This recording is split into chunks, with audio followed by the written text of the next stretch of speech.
నమస్తే, నేను Rajesh. Welcome to big debate. ఇక కవిత మండలిలో మాట్లాడిన మాటలు ఏవైతున్నాయో ఇప్పుడు ఈ మాటలే రాజకీయ వర్గాల్లో తీవ్ర దుమారం లేపుతూ ఉన్నాయి. ఏంటి అంటే, మొన్నటి వరకేమో మా నాన్న దేవుడు, కానీ మా నాన్న చుట్టూ ఉండే వాళ్ళే దయ్యాలు అని చెప్పేసి మొన్నటికి మొన్న మాట్లాడిన కవిత.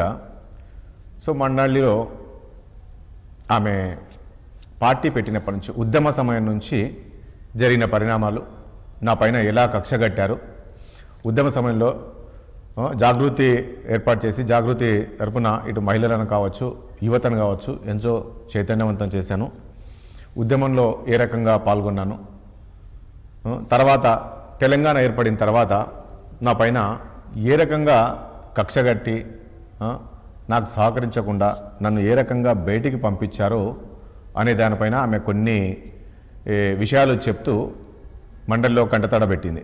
దాదాపు ఒక 15-20 నిమిషాలు మాట్లాడి ఆమె కంటతడి పెట్టడంకి ఇప్పుడు చర్చ జరుగుతుంది. మొత్తానికి నేను మాట్లాడింది ఏంటంటే, మొన్నటి వరకు నాన్న దేవుడు అని చెప్పిన కవిత ఈరోజు మరి నేరుగా అధినేతనే టార్గెట్ చేసింది.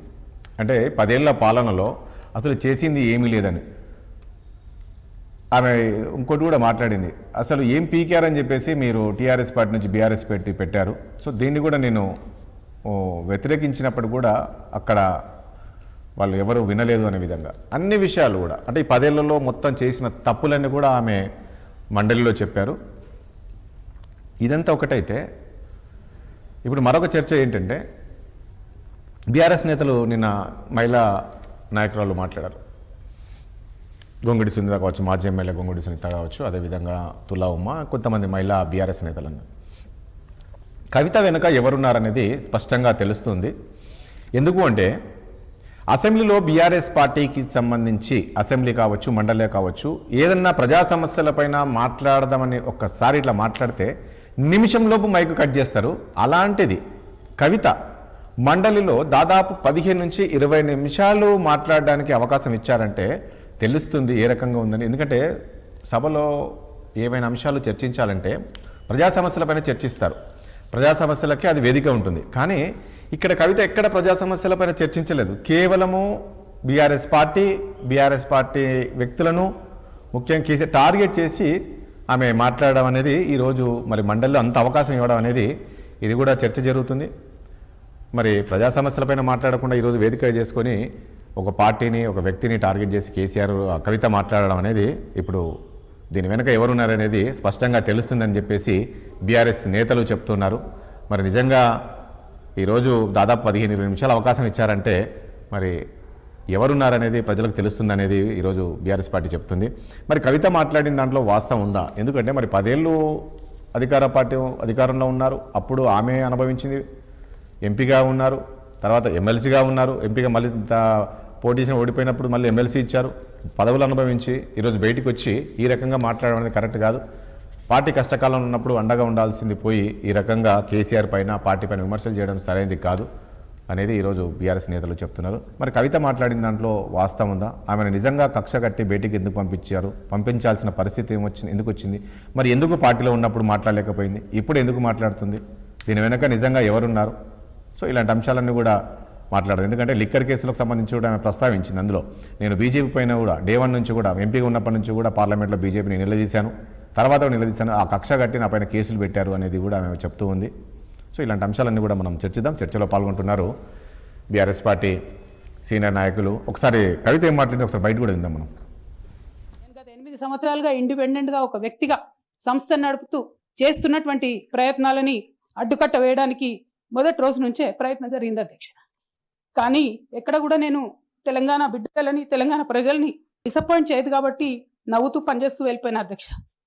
ఇప్పుడు నా దగ్గరికి ఎప్పుడు పెద్దవాళ్ళు, పైరవికారులు, కాంట్రాక్టర్లు ఎవరు రాలేదు అధ్యక్ష. నేను ఎప్పుడు కూడా పేద ప్రజల మధ్యలోనే ఉండి పనిచేస్తున్నాను అధ్యక్ష. నా దగ్గరికి వచ్చినటువంటి బీడీ కార్మికులు కావచ్చు, బీడీ టేకేదారులు కావచ్చు, అంగన్వాడీ టీచర్లు కావచ్చు, ఆశా వర్కర్లు కావచ్చు, ఐకేపీ ఎంప్లాయీస్ కావచ్చు అధ్యక్ష, అదేవిధంగా జిహెచ్ఎంసీ కార్మికులు కావచ్చు అధ్యక్ష, టీచర్లు కావచ్చు అధ్యక్ష, నిరుద్యోగులు కావచ్చు, ఆడబిడ్డలు కావచ్చు, సింగరేణి ఉద్యోగులు కావచ్చు, కరెంట్ ఎంప్లాయీస్ కావచ్చు, ఎవరు వచ్చినా అధ్యక్ష నేను కాదనకుండా నాకెంత వీలైతే అంత పని చేసి పెట్టేటటువంటి ప్రయత్నం చేసిన అధ్యక్ష. అయినా సరే అధ్యక్ష, పార్టీ మౌత్ పీసులుగా ఉండేటటువంటి పార్టీ పేపర్లు, పార్టీ ఛానళ్ళు ఏ ఒక్కరు కూడా ఎన్నడూ కూడా మద్దతు ఇవ్వలేదు అధ్యక్ష. అయినా సరే ధైర్యం వదులుకోకుండా మొక్కువని ప్రయత్నంగా నేను ప్రయత్నం చేస్తూనే వెళ్ళాను అధ్యక్ష. చూసాం కదా కవిత, ఆమె భావోద్వేగానికి లోనైంది. చూస్తున్నాం కంటతడి పెడుతూ ఆమె ఏ రకంగా నన్ను పార్టీలో అవమానపరిచారు అనే విధంగా చెప్తూ ఉంది. సో దీనికి సంబంధించి మనం చర్చిద్దాం. చర్చలో పాల్గొంటున్నారు బీఆర్ఎస్ పార్టీ సీనియర్ నాయకులు, మాజీ ఎమ్మెల్యే బెల్లం మల్లయ్య యాదవ్ గారు ఉన్నారు. అదేవిధంగా బీజేపీ నుంచి సీనియర్ నాయకులు, అదేవిధంగా సీనియర్ జర్నలిస్టు కప్పర ప్రసాద్ గారు కూడా ఉన్నారు. మల్లయ్య యాదవ్ గారు, మీ దగ్గరికి వద్దాం. ఏంటి కవిత గారి ప్రసంగం చూస్తే ఏమనిపించింది? ఆమె భావోద్వేగానికి లోనైంది, ఏమైనా ఫీల్ అవుతున్నారా? నిజంగా నా కవిత ఇంత ఇబ్బంది పడ్డారా బీఆర్ఎస్ పార్టీలో ఈ 10 ఏళ్ళు అని అనుకుంటున్నారా? ఇందులో ఆమె మాట్లాడిన దాంట్లో వాస్తవం ఉందంటారా? గతంలో మాట్లాడిన దానికి నిన్న మాట్లాడిన దానికి పూర్తి విభిన్నంగా మాట్లాడారు. గతంలో మాట్లాడినప్పుడు కేసులు జరిగినప్పుడు పార్టీ నాకు అండగా ఉంది, కేటీఆర్ రామన్న నాకు అండగా ఉన్నాడు, హరీష్ అన్న అండగా ఉన్నాడు అని చెప్పేసి వారే మీడియా ముందు చెప్పిన సందర్భాలు ఉన్నాయి. అదే రకంగా టిఆర్ఎస్ నుంచి బీఆర్ఎస్ గా పెట్టినప్పుడు వారి జాగృతి సంస్థను కూడా భారత జాగృతి సంస్థ అని చెప్పేసి పేరు మార్చుకున్నారు. కేసీఆర్ గారికి హారతి ఇచ్చారు, అభినందించారు, స్వాగతించారు. ఆ రోజేమో అవకాశం అటువైపు ఉంది, అది మాట్లాడారు. ఈ రోజేమో వారితో ఎవరు మాట్లాడిస్తున్నారో తెలియదు, కానీ ఆఖరికి కౌన్సిల్ ని కూడా ఒక రాజకీయ వేదిక చేసేసారు నిన్న. మరి కాంగ్రెస్ లో ఉన్న కాంగ్రెస్ ప్రభుత్వ అధినాయకులు కానీ లేకపోతే కౌన్సిల్ చైర్మన్ కానీ ఆలోచించాల్సింది ఏంటంటే, రాజీనామా ఒకసారి స్పీకర్ ఫార్మాట్ లో ఇచ్చేస్తే ఆటోమేటిక్ గా అది యాక్సెప్ట్ చేయాలి. యాక్సెప్ట్ చేయకుండా వాళ్ళు పెండింగ్ పెట్టినా మళ్ళీ మాట్లాడే అవకాశం ఉండదు. కానీ మాట్లాడిన దానికి రాజకీయంగా వాళ్ళు ప్రస్తావించడానికి ఒక వేదిక చేశారు, రాజకీయ వేదిక చేశారు. కౌన్సిల్ ఎప్పుడు ఏది పెట్టినా చట్టాల గురించి మాట్లాడతాం, లేకపోతే ప్రజల సమస్యల కోసం మాట్లాడతాం. కానీ వ్యక్తిగత సమస్యలు కానీ రాజకీయంగా వాళ్ళకి జరిగిన ఇబ్బందుల గురించి కానీ వాళ్ళు రాజకీయ వేదికగా మాత్రం కౌన్సిల్ వాడుకున్న సందర్భాలు గతంలో ఎప్పుడు లేవు నాకు తెలిసి. నేను కూడా విద్యార్థి దశ నుంచి రాజకీయాలలో అనుసరిస్తా ఉన్నా, కానీ ఇప్పటి వరకు జరగలే. ఎవరు చెప్పినా ఇంతకుముందు నాగిరెడ్డి గారు చెప్పినా, నారాయణ గారు చెప్పినా, ఎవరు చెప్పినా రాష్ట్రంలో అప్పుడు జరుగుతున్న వివక్ష మీద, ఇబ్బందుల మీద వాళ్ళు రాజీనామా సమర్పించి వెళ్ళిపోయారు తప్ప దాని మీద మాట్లాడింది తప్ప వ్యక్తిగత విషయాలు కానీ రాజకీయ విషయాలు కానీ మాట్లాడలేదు. ఈ రోజు ఒకటి మలయాదవ్ గారు నేనేమంటా, ఇప్పుడు సపోజ్ బీఆర్ఎస్ పార్టీలో ఉండే వేరే నాయకులు ఎవరన్నా మాట్లాడితే సరే, పార్టీ వీడిన తర్వాత మాట్లాడితే సరే అది రాజకీయ విమర్శలు, పార్టీ నుంచి సస్పెండ్. కానీ ఇక్కడ పార్టీ అధినేత సొంతం కూతురు, ఆమె కేసీఆర్ సొంత కూతురు కదా, ఎంతో ఆ రోజుల్లో ఏ రకంగా ఉద్యమ సమయంలో కష్టపడ్డారో అదని తెలుసు. ఆమె ఎంత ఆవేదన చెంది ఉండింటే ఈరోజు ఆమెకు తెలుసు మా నాన్నను ఈ రకంగా విమర్శిస్తున్నాను. ఎవరు కూడా కూతురు ఆ స్థాయిలో విమర్శలు చేయరు. ఈరోజు నేరుగానే పేరుతో టార్గెట్ చెప్పిన, అసలు పీకింది ఏం లేదు, 10 ఏళ్ళు మీరు వీకింది ఏం లేదన్న విధంగా చెప్పింది. ఆ విషయం కూడా మాట్లాడింది అసెంబ్లీ. ఎవరు మాట్లాడరు కదా నిజం లేకుంటే. మీరు గమనించాల్సిన విషయం ఏంటంటే, నిన్న మొన్నటి వరకు నా తండ్రి మీద నాకు గౌరవం ఉంది, అవును అని చెప్పేదా? నేనే చెప్పాను కదా, మా నాన్న దేవుడు, చుట్టుపక్కల ఉండే వాళ్ళంతా. నిన్న మొన్నటి వరకు ఆ మాటలు చెప్పిన ఆవిడ నిన్న అసెంబ్లీ కౌన్సిల్కి వచ్చిన తర్వాత దయం ఎట్లయిండు, ఏం బీకిరు అని అంటే బహిరంగంగా వారిని పట్టుకొని నాన్నను పట్టుకొని అన్నట్టే కదా. అంతే కదా. మరి నిన్న మొన్నటి వరకేమో నాన్న దేవుడు లెక్క అవపడ్డాడు, నిన్న దయం లెక్క ఎందుకు అవపడ్డాడు? దీని వెనక ఉన్న శక్తి ఏంటి, అదృశ్య శక్తి ఏంది? నిన్న అసెంబ్లీలో మాట్లాడిన, కౌన్సిల్లో మాట్లాడిన అన్ని విషయాలు రోజు బండి సంజయ్, కిషన్ రెడ్డి, ఇక్కడ రేవంత్ రెడ్డి పిసిసి ప్రెసిడెంట్ మాట్లాడే మాటలే వీరు నోటి నుంచి వచ్చినాయి. నిన్న కొత్తగా ఏమొచ్చినాయి? వారి రాజకీయ భవిష్యత్తు కోసం మామూలుగా మాట్లాడితే ఏ రాజకీయ పార్టీలో ఉండవండి ఇబ్బందులు? ఇప్పుడు నేనేమంటా, బీఆర్ఎస్ లో నాకు అనేక ఇబ్బందులు జరిగినాయని కవిత గారు అంటున్నారు. వారు పార్లమెంటేరియన్ గా ఉన్నప్పుడు వారి వల్ల ఇబ్బంది పడ్డ బాధితులు కూడా నిజామాబాద్ లో చాలా మంది ఉంటారు కదా. అసలు ఆమెను కాదండి, ఒకటి మలయాదవ్ గారు, ఇప్పుడు ఈరోజు కవిత ఈ రకంగా కామెంట్ చేస్తూ పోతుంది, రేపు మళ్ళీ ప్రజల్లో కూడా వెళ్ళబోతుంది కదా. దీనిపైన కేసీఆర్ లేదు అంటే కేటీఆర్ లేదంటే హరీష్ రావు ఎందుకు మాట్లాడట్లేదు ఆమె మాట్లాడిన దానిపైన? ఇప్పుడు వాస్తవాలు అనేది ప్రజలకు తెలుసు, ప్రజలు తప్పకుండా అర్థం చేసుకుంటారు. ఎవరికి ఏ జవాబు చెప్పాలో, ఎట్లా జవాబు చెప్పాలో చెప్పే సమయంలో ప్రజలే చెప్తారు. ఎవరికైనా మన విధిరాతలు తలరాతలు అన్ని రాసేది ప్రజలే. ఎందుకంటే ప్రజాస్వామ్యంలో రాజకీయ పార్టీలకి, రాజకీయ నాయకులకి ప్రజాక్షేత్రంలోనే తలరాతలు రాస్తారు తప్ప, అది ప్రజలే రాస్తారు తప్ప, ప్రజల చేతిలోనే మన భవిష్యత్తు తప్ప ఇంకోటి లేదు. కాబట్టి ఈ విషయాలన్నింటినీ వారేదో నోరు బారేసుకున్నారని చెప్పేసి అయిన దానికి కాని దానికి దానికి ఏదో వివరణ ఇచ్చే పనిలో మామూలుగా నిమగ్నం కావాల్సిన అవసరం లేదు. ప్రజలకు వాస్తవాలు తెలుసు.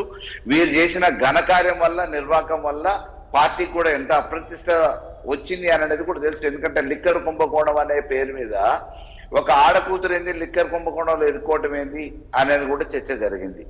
దాని మీద కూడా ఆ నష్టాన్ని కూడా కేసీఆర్ గారే మోసారు. వారి కూతురు అయ్యుండి ఇంకా ఏం వ్యాపారాలు దొరకలేదా, లిక్కర్ వ్యాపారమే దొరికిందా అని చెప్పి కూడా చర్చ జరిగింది. వారికి పదవులలో అవకాశాలు ఇస్తే జాగృతి పేరు మీద తెలంగాణ ఉద్యమంలో కొంత ఉపయోగపడి ఉండొచ్చు. అంతకు రెండింతలు పార్టీ ప్రాధాన్యత ఇచ్చింది, అవకాశాలు ఇచ్చింది, పదవులు ఇచ్చింది, గౌరవం ఇచ్చింది, గుర్తింపు ఇచ్చింది, అన్ని రకాలుగా. ఈ రోజు కవిత అనంటే కవిత మాదిరిగా పనిచేసిన వాళ్ళు ఈ కాదు మలయాదవారు నిజంగా మలయాదవారు కవితకు సరైన గౌరవం పార్టీలో దక్కి ఉంటే ఈ రోజు బయటకు వచ్చి ఈ రకమైన విమర్శలు చేసే ఉండేది కాదు కదా. కవితతో పాటు పనిచేసిన ఎంతో మంది మహిళలు ఉన్నారు, కానీ ఎవరికి రాని గుర్తింపు వారికి ఎందుకు వచ్చింది, అవకాశం వారికి ఎందుకు వచ్చింది. ఎంతో మంది నాయకులు తెలంగాణ ఉద్యమంలో కూడా కేసీఆర్ గారితో పాటు కాబట్టి వచ్చింది. అవునన్నా, బిడ్డ కాబట్టి కొద్దిగా బిడ్డ కాబట్టి అదే విషయం చెప్తున్నా. అదే బిడ్డ కాబట్టి వచ్చింది. ఆమె కూడా పోరాటం చేసిందిలే, ఆమె కూడా తిరిగింది, ఉద్యమంలో తిరిగింది, కేసులైనా అవన్నీ చేశారులే, నేరుగా ఏం రాలేదు. వెంకటరామన్న నన్ను పూర్తి చేయండి. అయితే అట్లా పనిచేసిన వాళ్ళు, ఉద్యమంలో పనిచేసిన వాళ్ళు చాలా మంది ఉన్నారు. కానీ వాళ్ళని కూడా కాదని చెప్పేసి కవిత గారికి అంత గుర్తింపు ఎందుకు వచ్చింది, పదవి లేకపోయినా కానీ ఎక్కడికి పోయినా కానీ కవిత కవిత అని చెప్పేసి దేశ విదేశాలలో ఎందుకు ఆ ప్రాచుర్యం లభించింది, ఆదరణ లభించింది అంటే కేసీఆర్ గారు కూతురు కాబట్టి లభించింది. మరి వారికి ఆ గుర్తింపు పదవులతో సంబంధం లేదు, ఇలా రాజకీయాలతో కూడా సంబంధం లేదు. కేసీఆర్ గారి ఒక ఉద్యమకారుడి కూతురుగా ఆ గౌరవం, గుర్తింపు చాలు. వారు ఎందుకు ఆశపడుతున్నారో, ఏం ఆశపడుతున్నారో, ఇంకా వాళ్ళకి ఉన్న ఆలోచన ఏందో తెలియదు. కానీ కవిత గారికి డెఫినెట్ గా ఈ రోజు అనవసరంగా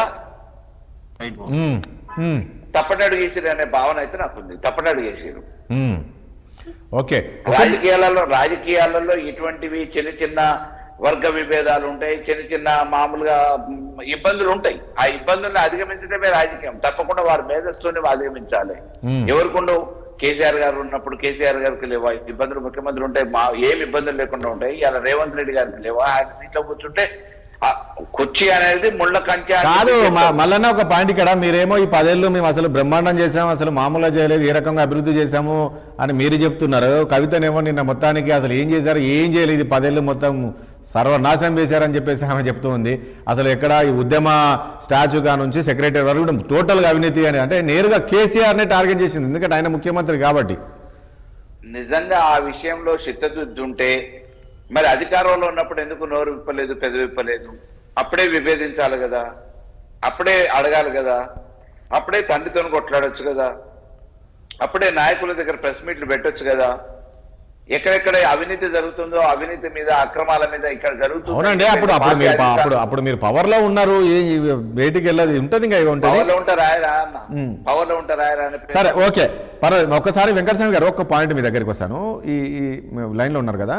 యాక్చువల్గా బీఆర్ఎస్ నేతలు ఎమ్మెల్యే అసెంబ్లీ సమావేశం స్టార్ట్ అయినప్పుడు చెప్తున్నారండి, అసలు ప్రజా సమస్యల పైన మాట్లాడదామంటే మైక్ ఇవ్వరు, నిమిషం ఇట్లా మాట్లాడి కట్ చేస్తున్నారు అన్నది. అలాంటిది ఈరోజు మండలిలో దాదాపు 15 నుంచి 20 నిమిషాలు మైక్ ఇస్తే కనీసం ఒక్కరు కూడా అబ్జెక్షన్గా మైకు మీరు ఇవ్వడం వెనక, ఇప్పుడు అసలు ఆమె మాట్లాడిందంటే ఒక ప్రజా సమస్యలపైన మాట్లాడిందంటే అది ఓకే, అవునబ్బా లేదు అక్కడ గురుకులలో ఇబ్బంది ఉంది, లేకుంటే మరొకటి ఉంది, రైతులకు యూరియా కోసము ఇబ్బంది పడుతున్నారు, లేదా రైతు బంధు, అది ఎక్కడా ఆమె ప్రజా సమస్యలపైన మాట్లాడకుండా కేవలం అక్కడ వాళ్ళ పార్టీని, వ్యక్తులను టార్గెట్ చేసి దాదాపు 20 నిమిషాల వరకు మాట్లాడింది అసెంబ్లీ మండలి వేదిక చేసుకుని, అంటే ఇది ఏ రకంగా అర్థం చేసుకోవాలి? అన్నీ అడుగుతున్నారా? మిమ్మల్ని, మీరే కదా గవర్నమెంట్లో ఉన్నది. అంటే ఇప్పుడు ప్రజా సమస్యల మీద వాళ్ళకి మైక్ ఇవ్వలేదని అనడం శుద్ధ అబద్ధం. చాలాసార్లు మైకులు ఇచ్చిండ్రు, చాలా మాట్లాడినారు. ఇక మాట్లాడడానికి అంశాలు లేకుండా లేవనుకున్నారో ఏమో, ఇంకా అలసిపోయినారేమో, వాళ్ళు బైకాట్ చేసి వెళ్ళిపోయినారు. ఇప్పుడు కవిత గారికి సరే, కవిత గారు యాజ్ ఆఫ్ నౌ ఆమె ఎమ్మెల్సీగా టిఆర్ఎస్ పార్టీకి సంబంధించిన ఆమె కాబట్టి ఆమెకి ఇచ్చినారు. ఉమ్, అయితే నేను విన్నాను, అధ్యక్ష నేను అట్లా కష్టపడ్డాను, ఇట్లా కష్టపడ్డా, లేకపోతే ఉద్యమంలో తిరిగినా, అవును. నన్ను ఇట్లా టార్గెట్ చేసినని. ఇది ఎవరికి చెప్పుకోవాలి? అధ్యక్షునికి చెప్పుకునేది కాదు. ఆమె ప్రజాప్రతినిధిగా ఎమ్మెల్సీగా తను ప్రజా సమస్యల గురించి, లేకపోతే రాష్ట్రంలో నిజానే టిఆర్ఎస్ ప్రభుత్వ కాలంలో జరిగినటువంటి అన్యాయమో, లేకపోతే ఇప్పుడు జరుగుతున్నటువంటి అన్యాయమో, లేకపోతే ప్రజల సమస్యల గురించి మాట్లాడితే బాగుండేది. ఉమ్, ఆమె తెగిన గాలిపటం. పాపం ఆమెకు ఏం చేయాలో అర్థం కావట్లేదు, ఫ్రస్ట్రేషన్ లో ఉన్నది. ఆమె ఏదేదో మాట్లాడింది. ఉమ్, సరే, ఆ మాట్లాడిన దానికి ఆ పార్టీ సంబంధించినటువంటి నాయకులు, లేకపోతే కేసీఆర్ గారు, యాక్చువల్లీ కేసీఆర్ గారిని ఉద్దేశించి అంతా మాట్లాడాలి. కానీ మరి ఇది మన మండలి చైర్మన్ గారి ద్వారా కేసీఆర్ గారికి చేరుతుందనే ఉద్దేశంతో మాట్లాడిందా, ఏ ఉద్దేశంతో మాట్లాడిందో ఆమె విజ్ఞత. అంటే దీని వెనుక ఎవరున్నారు అనేది మాకు అన్ని తెలుసు అని చెప్పి బీఆర్ఎస్ అంటుంది. అంటే ఇప్పుడు ఇవన్నీ చూస్తే బీఆర్ఎస్ వెనుక, కవిత వెనుక మీరే ఉన్నారా ఏంటనే అనుమానాలు కలుగుతున్నాయి అంటుంది. ఇప్పుడు ఆమె ఒక చిన్న అమ్మాయి కాదు. ఆమెకు రాజకీయంగా అనుభవంతో వచ్చింది. ఆమె ఫ్యామిలీ బ్యాక్గ్రౌండ్, పెద్ద బ్యాక్గ్రౌండ్ ఉంది. ఆమెకి ఏం తెలియాలి కాదు. ఆమె పెద్ద లిక్కర్ క్వీన్. ఆమెకు తెలియని విషయాలు ఆమె ఎవరో చెప్తే చేస్తుంది అని నేను ఏమనుకోవట్లే. ఆమె వ్యక్తిగతంగా ఆ ఇంట్లో ఫ్యామిలీలో వచ్చినటువంటి గొడవల కారణంగా బయటికి వచ్చింది. కానీ ప్రజల కోసం ఆమె బయటకు వచ్చి మాట్లాడతలేదు. దాని వెనుక ఎవరు లేరు, ఎవరు ఉన్నారని నేను అనుకోవట్లే. ఇప్పుడు వెంకటస్వామి గారు, వెంకటస్వామి గారు, ఇప్పుడు ఆమె మాట్లాడిందంటే కరెక్ట్ అంటారా మీరు? ఇప్పుడు ఆమె మాట్లాడిన దాంట్లో ఆమె ఎవరిని ఉద్దేశం ఆమె గోడ ఆమె చెప్పుకున్నది లేదు. ఆమె గోడ ఆమె చెప్పుకున్నది అంతే. మాట్లాడిన ఆమె గోడ చెప్పుకోవడానికి వేదిక అయింది సభ. ఒక మాట అని నేను ఏమంటున్నా అంటే, ఎంత సరే మనం రాజకీయ విభేదం మాకున్న స్టేట్మెంట్, రాజకీయ విభేదం మాకు ఉండొచ్చు. కానీ ఒక గవర్నమెంట్, ఒక 10 ఏళ్ళు ఉన్నటువంటి గవర్నమెంట్ పట్టుకుని, అది మా గవర్నమెంట్ అయినా ఎవరి గవర్నమెంట్ అయినా, ఏమో పీకి కట్టలు కట్టినారు కాబట్టి దేశానికి పోతారు అనేది ఏం మాటలండి? అదేనా పద్ధతేనా అసలు? ఒక అంటే మనం అంటే ఇక అసెంబ్లీలో ఎమ్మెల్యేల కంటే మండలిలో ఎమ్మెల్సీలను పెద్దల సభగా దాన్ని పరిగణిస్తాము. పెద్దల సభలో మాట్లాడే మాటలే మాట్లాడిందని నా అభిప్రాయం. అది నేను పార్టీకి అతీతంగా నేను మాట్లాడుతున్నాను. నేను టిఆర్ఎస్ సమర్థించడో కాంగ్రెస్ ని సమర్థించడో కాదు. ఒక మండలి సభ్యురాలుగా ఆమె సంస్కారయుతంగా మాట్లాడిందా లేదా అనేది కూడా చాలా పెద్ద అంశం అండి. అవును, దీని చర్చ జరగాలి. మండలిలో వయసు చిన్నది ఉన్నా కూడా అది పెద్దల సభ కాబట్టి ఆ పెద్దల సభ యొక్క హుందాతనాన్ని చిన్నవాళ్ళమైనా కూడా, మా లాంటి పెద్దవాళ్ళకి అవకాశం రాలే, ఆమె చిన్నది అవకాశం వచ్చింది. మా దగ్గర మా వెంకటకు కూడా అవకాశం వచ్చింది, చిన్నవాడైనప్పటికీ ఏజ్ లో. కానీ ఆడికి పోయిన తర్వాత ఆ సీటుకు సంబంధించినటువంటి వాల్యూస్ ను కాపాడాల్సినటువంటి బాధ్యత, వయసులో చిన్నగున్నా పెద్దగున్నా, మనకు వ్యక్తిగతంగా ఏదైనా బాధ ఉన్నా కూడా దాన్ని దిగమింగుకొని మండలి యొక్క విలువ, మండలి యొక్క సభ్యుల విలువ కాపాడాలి. కానీ ఆడికి పోయి ఆమె ఇంటి గొడవనంతా ముందు పెట్టుకొని చెప్తే ఎట్లా? ఇప్పుడు తెలంగాణకు అంతా తెలుసండి క్యాచ్. ఇప్పుడు తెలంగాణ ప్రజలు ఏమన్నా, లేకపోతే మీడియా వాళ్ళు, లేకపోతే మిగతా వాళ్ళు ఏమన్నా ఏమీ తెలివి తక్కువలు కాదు కదండి. కవిత యొక్క యాక్టివిటీ మొత్తం, ఆమె తెలంగాణ ఉద్యమంలో వచ్చినప్పటి నుంచి ఇప్పటిదాకా ఆమె యాక్టివిటీ సమాజానికి గెలవదా? ఆమె మండలిలో చెప్పాలి. ఆమె మండలిలో స్పీకర్ గా మన మండలి చైర్మన్ గారికి చెప్తే ఆయన ప్రపంచానికి చెప్తాడా? అది ఒక అర్ధరహితమైనటువంటి చర్చ. నిన్న ఇప్పుడు అదే చర్చ జరుగుతుంది. వెంకటస్వామి గారు, మీరు ఇప్పుడు మీ కాంగ్రెస్ పార్టీ చెందిన వాళ్ళేమో కవిత మాట్లాడిందని సమర్థిస్తున్నారు, కానీ మీరు ఈ రోజు ఆమె మాట్లాడింది సమర్థించట్లేదు. ఒక పెద్దల సభ, గౌరవం లేకుండా ఆమె కొన్ని వ్యాఖ్యలు చేయడం అనేది. సో దాంతో పాటు ఆమె సబ్జెక్ట్ కవిత మాట్లాడిన దాన్ని సమర్థన అసమర్థ, కవిత మాట్లాడిన దాంట్లో అర్థం లేదంటుంటే మీరు కవిత మాట్లాడిన సమర్థిస్తారా, అపోజ్ చేస్తారా? ఏం సార్? ఆమె మాట్లాడాలే అర్థం లేకుండా మాట్లాడిందని ఒక సభ్యురాలుగా, ఒక ఎమ్మెల్సీగా ఒక డిగ్నిటీని ఆమె మెయింటైన్ చేయలేదు అంటున్నా నేను. వ్యక్తిగతంగా మాట్లాడింది. మాట్లాడగలను నేను అదే చెప్తున్నా. ఇప్పుడు మీరు మీరు మీరు తప్పు పట్టారు కానీ మీ కాంగ్రెస్ నేతలు ఎవరు కూడా తప్పు పట్టట్లేదు అంటున్నా. కాంగ్రెస్ పార్టీ చెందిన నేతలు ఎవరు కవిత మాట్లాడి తప్పు పట్టట్లేదు. ఒక్కొక్కరు ఒక తీరు ఉంటది. నేను ఒక కాంగ్రెస్ నిజమైన కార్యకర్తగా, సైనికుడిగా, కాంగ్రెస్ యొక్క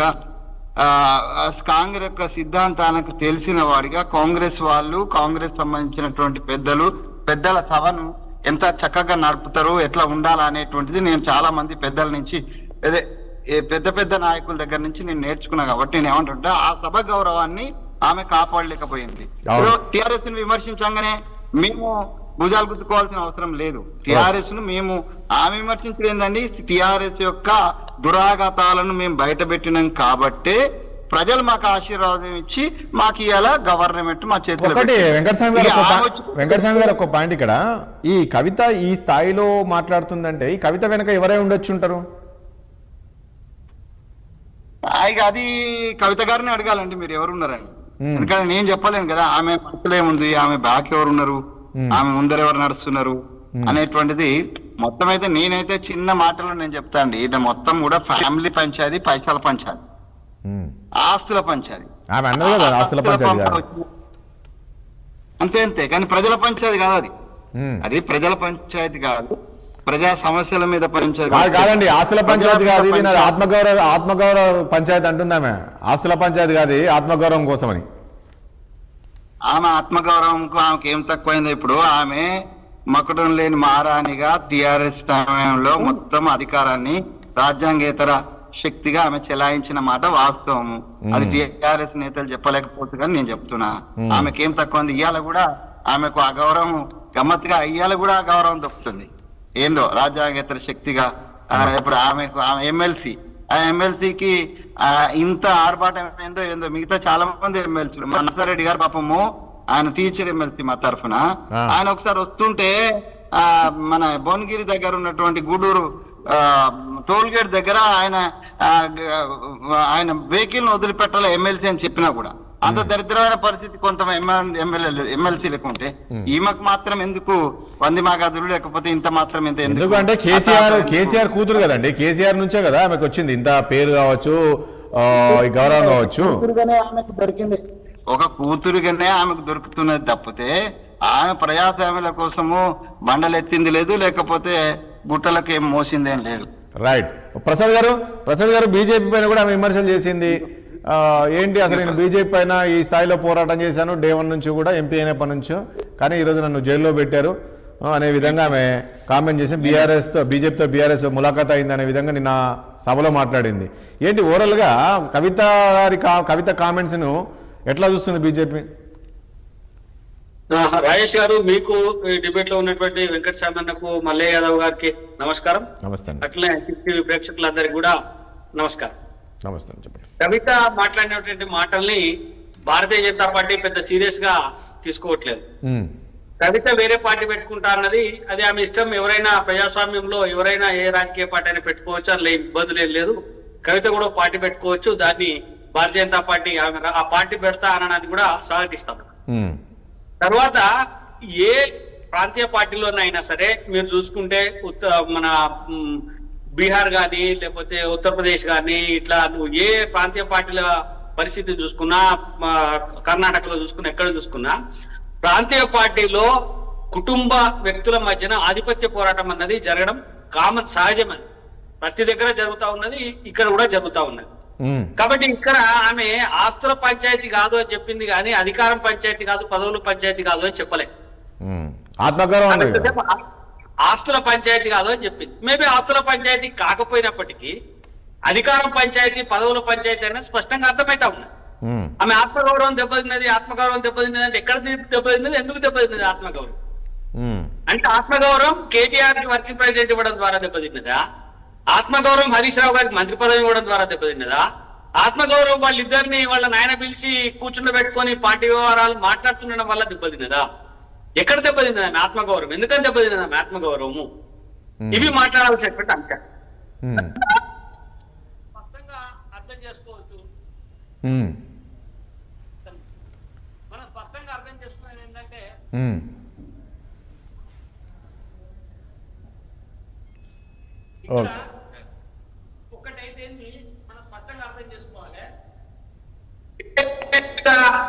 బయటకు వస్తుంది, లేకపోతే కవిత రాజీనామా చేస్తుంది అనేటువంటి విషయాలు వచ్చినాయో అప్పుడు కేసీఆర్ గాని హరీష్ రావు గాని కేసీఆర్ గాని మాట్లాడలేదు. పార్టీలో ఉండే ఇతర వ్యక్తులతో మాట్లాడిపించిండ్రు ఒకటి.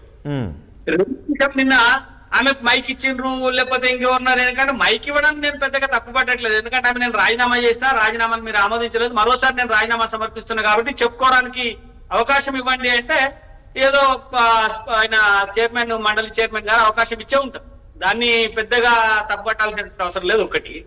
రెండో అంశం రాజేష్ గారు ఇక్కడ మనం బాగా వినాల్సింది, కవిత ఆత్మగౌరవం దెబ్బతిన్నది. అసలు ఆత్మగౌరవం ఎక్కడుందండి? ఆత్మగౌరవం పదే పదే మాట్లాడుతున్నటువంటి కవిత లిక్కర్ వ్యాపారం చేసినప్పుడు ఆత్మగౌరవం గుర్తు రాలేదా? అంటే లిక్కర్ వ్యాపారాన్ని మొత్తం జాతీయ స్థాయిలో చేయాలనేటువంటి ఒక పట్టుదలతోటి ఆమె ఢిల్లీలో పోయి కూర్చొని కేజ్రీవాల్ తో మాట్లాడుకొని ఇతర ప్రాంతీయ పార్టీల నాయకులతో మాట్లాడి వ్యాపారానికి బాటలు వేసుకున్నప్పుడు ఆత్మగౌరవం గుర్తు రాలేదా? ఎక్కడ ఎంతో మంది మహిళలకు టికెట్లు ఇవ్వకుండా టీఆర్ఎస్ నుంచి మెడలు బట్టి బయటకు నెట్టేస్తుంటే అప్పుడు మాట్లాడలేదేమి ఎవరి గురించి? ఎంతో మంది పార్టీ కోసం పనిచేసిన వాళ్ళు కళ్ళెంబడి నీళ్లు పెట్టుకొని మేము ఇంత ఉద్యమకారులం అయింటే మాకు టికెట్ ఇవ్వలేదని చెప్పి బయటకు వచ్చి గోడుకోడు నేడుస్తుంటే అప్పుడు మాట్లాడలేదేమో వాళ్ళ గురించి ఎవరి గురించి?